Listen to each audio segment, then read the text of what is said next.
बात है gold study point पे। मैं दिलीप कुमार आपका स्वागत करता हूं। और दोस्तों, आप लोग देख पा रहे होंगे कि यहाँ पे हमारे जो हाथों में पुस्तकें हैं, भारत की राज व्यवस्था एम लक्ष्मीकांत की पुस्तकें हैं, जो अभी जो हाल ही में जो न्यू एडिशन 2023 का आया है, सातवां एडिशन, उसमें क्या क्या चेंजेस किए गए हैं।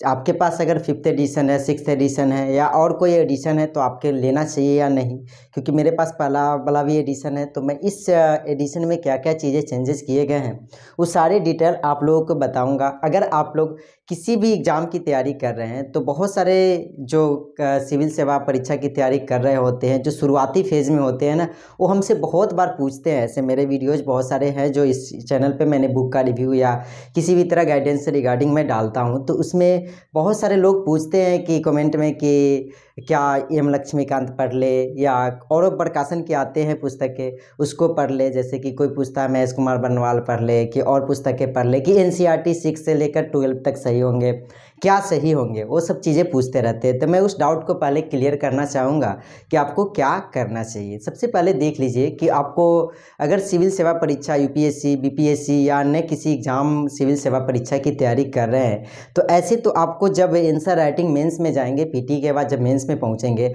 तो वहाँ पर क्या होना चाहिए ना कि आपको सबसे पहले तो क्लियर होना चाहिए कि एनसीईआरटी में जो क्वेश्चन रहते हैं तो वो थोड़ा अच्छे तरीके से दिए रहते हैं, जो पढ़ने पे आपको क्या है ना आंसर राइटिंग में वहाँ जा कर के जो उस टाइप के जो क्वेश्चन बनाया जाता है वो आपको मेंस में काफ़ी हेल्प करते हैं। इसलिए किसी आप सिविल सेवा परीक्षा की जो तैयारी कर रहे होते हैं, यूपीएससी या बीपीएससी या अन्य किसी पीसीएस की तैयारी कर रहे होते हैं, तो ज़रूर 6 से लेकर 12 तक नहीं पढ़ते होंगे, लेकिन 8 से लेकर के 12 तक जरूर पढ़ते हैं। ज्योग्राफी का ऐसे सेक्शन आते हैं जो आपको ज़रूर है कि ऐसा 6 से लेकर 12 तक या नहीं तो 10th तक पढ़ते हैं। तो अधिकतर लोगों से आप पूछेंगे तो उसके साथ साथ उसको पढ़ने के बाद उससे आपको बेसिक क्लियर होंगे 6 से लेकर 12 तक का, तब जाकर के आप इसको पढ़ेंगे तो काफ़ी अच्छे तरीके से समझ में आएगा। उसके बाद ये जो पुस्तकें हैं, भारत की राज व्यवस्था, जो पॉलिटी से क्वेश्चन कितने पूछे गए हैं 2023 में या शुरुआत से लेकर अभी तक, सारी डिटेल आप लोगों को बताएंगे इस वीडियो में।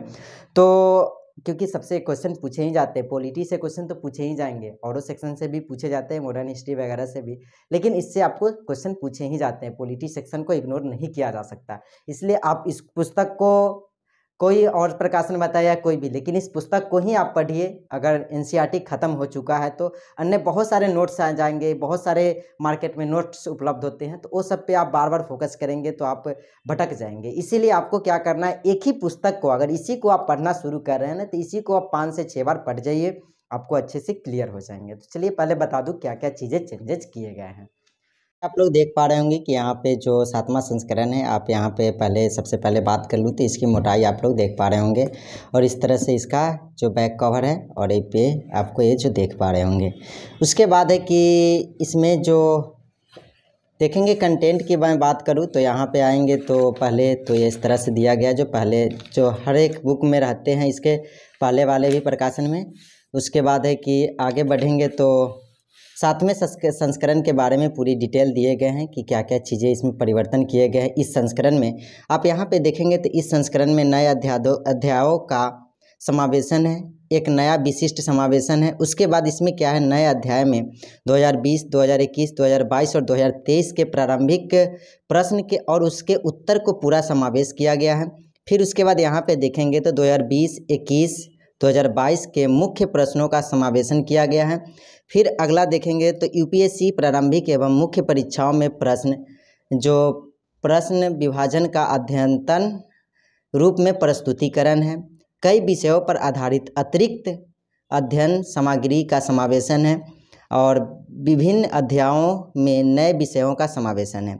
अब देखिए नए अध्याय में क्या क्या है इसमें दिया गया है, जो आप लोग यहाँ पे देख पा रहे होंगे। नए अध्याय जो जोड़ा गया है जिसमें संविधान की अवधारणाएं, उपभोक्ता आयोग, संवैधानिक विधि संरचना, राष्ट्रीय महिला आयोग, राष्ट्रीय बाल अधिकार संरक्षण आयोग, राष्ट्रीय अल्पसंख्यक आयोग, भारतीय विविधज्ञ परिषद, भारत का विधि आयोग, भारत का परिसीमन आयोग, ऐतिहासिक निर्णय एवं उनका प्रभाव, संवैधानिक व्याख्या के महत्वपूर्ण सिद्धांत, विश्व के संविधान, ये सब चीज़ें इसमें चेंज किए गए। अब परिशिष्ट होते हैं, जो लास्ट वाला सेक्शन होते हैं, इसमें आपको क्या परिवर्तन है देखिए। अनुच्छेद के संदर्भ में जो अभी नया कुछ संशोधन हुए उसको ऐड किए गए हैं, बस इतना ही आपको परिवर्तन किए गए हैं। और पेज क्वालिटी पहले से ही अच्छा है। और देखिए इस बार ये थोड़ा बता दूं कि क्या क्या क्वेश्चन पूछे गए हैं, जो देख लीजिए। जैसे कि आप लोग देख पा रहे होंगे कि अध्याय में जो क्वेश्चन पूछे जाते हैं, तो यहाँ पे आप देख पा रहे होंगे कि 2010 से लेकर के 2023 तक का दिया गया है। 10 में पूछे थे आपको 10 क्वेश्चन, उसके बाद 11 में 12 क्वेश्चन, 12 में आप देखेंगे तो 20 क्वेश्चन, 18 क्वेश्चन 13 में, 14 में आप देखेंगे तो 13 क्वेश्चन, 15 में आप देखेंगे तो 15 क्वेश्चन, और 2016 में पॉलिटी से क्वेश्चन काफ़ी कम कर दिए गए थे। किसमें? प्रारंभिक परीक्षा में, यूपीएससी की जो प्रारंभिक परीक्षा होता है उसमें। उसके 17 में बढ़ा उसको होते रहते हैं। 18 में 15 कर दिए, इसमें 15 दिए गए हैं, 20 18, 20 में 18, और जैसे कर दिए 11, बाद 23 में आपको बढ़ा करके 16 कर दिए गए। तो इसमें पूछे ही जाते हैं। अब आते हैं हम कितने कितने क्वेश्चन आपको पूछे जाते हैं, देख लीजिए। जो इसमें एक्सप्लेन आ गया, अगर आप इसको लेंगे तो जो 2023 का ऐड कर दिया गया। 2023 का मेंस नहीं हुए थे, इसलिए इसमें नहीं ऐड किया गया। देखिए आपको क्या है ना कि अंकों का कितने अंक पूछे जाते हैं। 2022 में 125 मार्क्स के पूछे गए थे इस सेक्शन से केवल, मतलब भारतीय राज्य व्यवस्था से, इंडियन पॉलिटी से इतने पूछे गए थे। लगभग उसी के एवरेज में पूछे जा रहे हैं। 2010 में कम हुआ करता था, इसलिए उसके बाद लगभग देखेंगे 2017 के बाद, 17 के बाद नहीं 15 के बाद, तो आपको लगभग 110, 125, 125, 125, 125 पूछे जा रहे हैं। ये तो यहाँ पे क्या चीज़ तो देखिए यहाँ में कैसे पर पूछे जाते हैं, परीक्षा में क्या जो वो यहाँ पे आपको देखने को मिल रहा होगा। उसके बाद यहाँ पे विषय सूची दिए गए हैं। विषय सूची आप देखेंगे तो विषय सूची एक बार आप नोट करके देख सकते हैं। और विषय सूची में वही सब चीज़ें हैं जो पुराने वाले में थे, आप अपना देख लीजिए। मैं थोड़ा सा इसको पलट देता हूँ, आप वीडियो को रोक करके देख सकते हैं कि क्या क्या चीज़ें किए गए हैं। सो मैं आगे बढ़ते जाता हूँ, पूरे विषय सूची आप लोगों को दिखा दूँ। उसके बाद है कि थोड़ा विषय सूची इसमें बहुत लंबे है, फिर भी मैं कोशिश कर रहा हूँ, इतना तक है विषय सूची, तो ये आपको यहाँ पे दे दिए गए, आप एक बार देख लीजिए। तो उम्मीद करता हूँ छोटी सी वीडियो आप लोगों को पसंद आया होगा, तो दोस्तों को साथ शेयर करें जिससे दोस्तों को हेल्प हो सके।